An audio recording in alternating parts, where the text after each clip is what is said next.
Hi everyone. Today I continue with my attempts to pass on the latest oral exam questions to all of you. And these questions have been collated and collected from students in Australia, Singapore, UK, and India, places where I have my friends as surveyors or my students and juniors who are appearing for examinations. So I'll straight off jump to the questions. This is part 10. I hope you've watched the previous 9 parts where I have discussed the latest oral examination questions asked of second mate and chief mate candidates. So please make sure that you note down these questions so that you at least know the answers to these questions. It doesn't matter which rank exam you're going for. Alright, so here the candidate says that he was asked about his last ship and where the ship belonged to, what flag that ship belonged to, the life-saving appliances and firefighting appliances that was being carried by the last ship. And then the question says you have just departed at night and the captain asks you to take the pilot for disembarkation.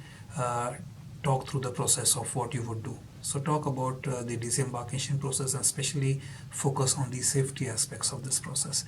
So in this video I'm not going to go too deep into the answers. I'm trying to pass on the questions to you. Maybe if I find there is some question that will really require a deep analysis, then I'll make a video on it separately. The next question is, so the pilot is now disembarked and the captain says you're expecting heavy weather and you have to secure the forecastle. How would you go about doing that? What precautions and operating procedures will you operate or rather follow? How do you secure the anchor for heavy weather? Do you know what a cement pudding is? What is it for? And did you use it on your last ship? Cement pudding. How would you secure the bosun's door while you were at the forecastle? Now you are on the bridge and you need to take the watch from the captain. Go through the procedure of how you would take over from the captain.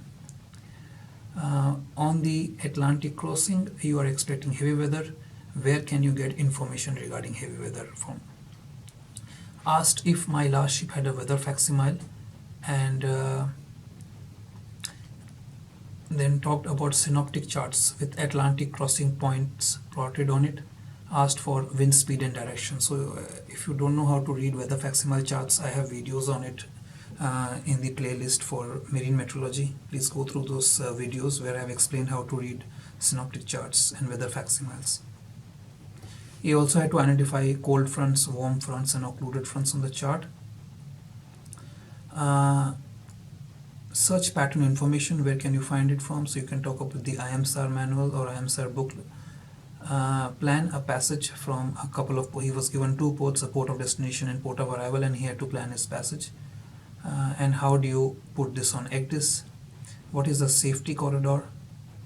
What is a composite grade circle? Then you receive a distress signal on the VHF 300 nautical miles away from you. So what would you do if you do that? Asked if you had sailed with paper charts and if you were familiar with it. Asked to identify pilot station, sector lights and two-way reporting systems on the chart. Showed him a compass rose and asked to calculate variation for the current year. If deviation was from the deviation curves is 1 degrees east, what is the compass error?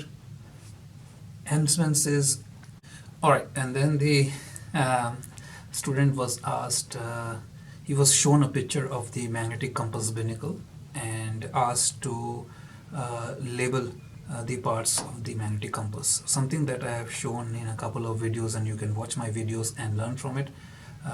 Then he was also shown pictures of the self-contained breathing apparatus and hydrostatic release unit and asked what they are and how they are checked and maintained. Then the surveyor moved on to collision regulations and showed the cards, the ROR cards that I have made a number of videos on it. And he was asked different cards, for example, not under command vessel, a fishing vessel, trawler, constrained by drought vessel, and restricted inability to maneuver vessels. So a few different cards. Then the surveyor spent some time on restricted visibility,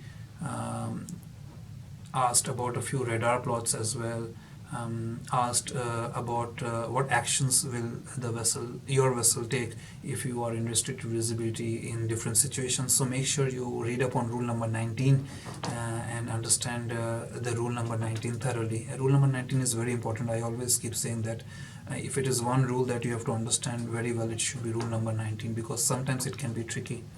The student was also asked a few questions about the buoy systems.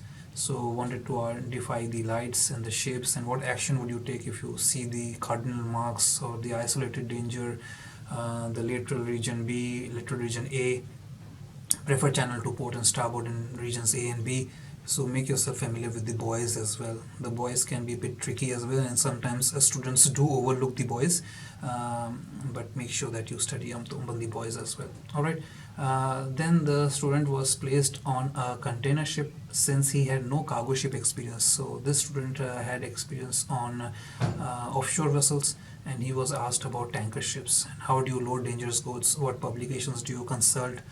What is the IMDG code? What annex of MARPOL is IMDG part of?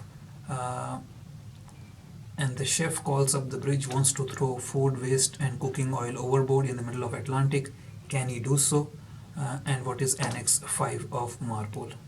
So these were some of the questions that was asked of this student. The student said he was also asked to do a few radar plots, and asked to plot the OAW triangle, and asked what OA lines gives, and asked for approximate CPA. So asked to find out the CPA from the plotting, and also asked whether radar was true and relative motions on the radars in our pass.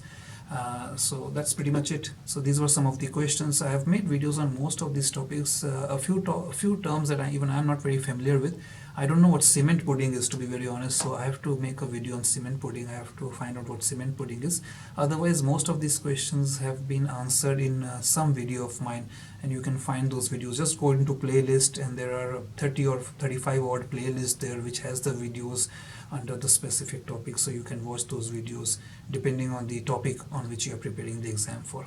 Alright, I'll keep this video short now. I'll stop this video. I'm sure you'll get bored otherwise. So thank you for watching, and thank you for supporting the channel, and I'll keep on passing the exam questions, the oral exam questions, as I receive them from the students. And thank you very much. Bye for now.